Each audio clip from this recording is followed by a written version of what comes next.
अस्सलाम वालेकुम नाजरीन, बज़मी एंड सरगमी चैनल के साथ हाजिर खिदमत। हमारे साथ मौजूद हैं हाजी आज़म साहब, और आज हमारा हाजी साहब से सवाल है कि ये फलाही रियासत क्या होती है। जी हाजी साहब। सादा सी बात है हसीब साहब, जिस रियासत के अवाम खुश हों, उनकी ज़रूरियात पूरी हो रही हों और उन्हें कोई प्रॉब्लम ना हो, उसे फलाही रियासत कहते हैं। हर रियासत जो होती वो टैक्स कलेक्ट करती, उस टैक्स को मुनसफाना तरीके से अपने समाज के आखिरी लोग जो मजदूर किसान होते हैं उन तक पहुंचाती है। वो फलाही रियासत होती है। फलाही रियासत जो है वो 3 चीज़ों पर खर्चा करती है: हेल्थ पे, एजुकेशन पे और कल्चर पे। वो फलाही रियासत होती है।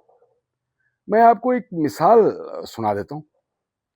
जनाब फारूक कैसर साहब जब रोमानिया में पढ़ते थे तो उनके प्रोफेसर जो हैं उन्होंने एक दिन कहा, फारूक, आपने मेरे साथ जाना है, मेरे एक दोस्त ने दावत पे बुलाया हुआ है।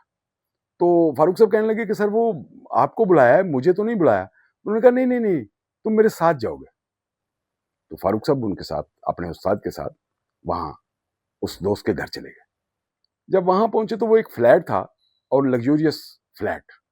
नीव उस फ्लैट के अंदर बेहतरीन कारपेटेड, बेहतरीन सोफा जात, बेहतरीन बेड लगा हुआ, वो कमाल उनका डाइनिंग हॉल था। फारूक साहब देख के तो वो परेशान से हो गए कि यार, ये तो बहुत ही अमीर आदमी होगा।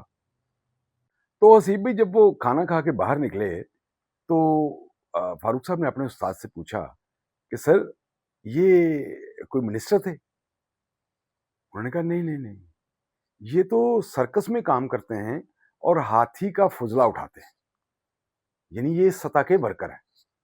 तो हसीब साहब आपको फलाही रियासत की समझ आ गई होगी।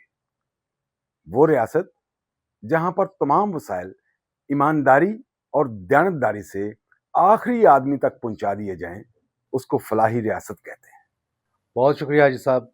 हमारा चैनल देखते रहिए, सब्सक्राइब कीजिए और दोस्तों में ज़रूर शेयर कीजिए। अल्लाह हाफिज़।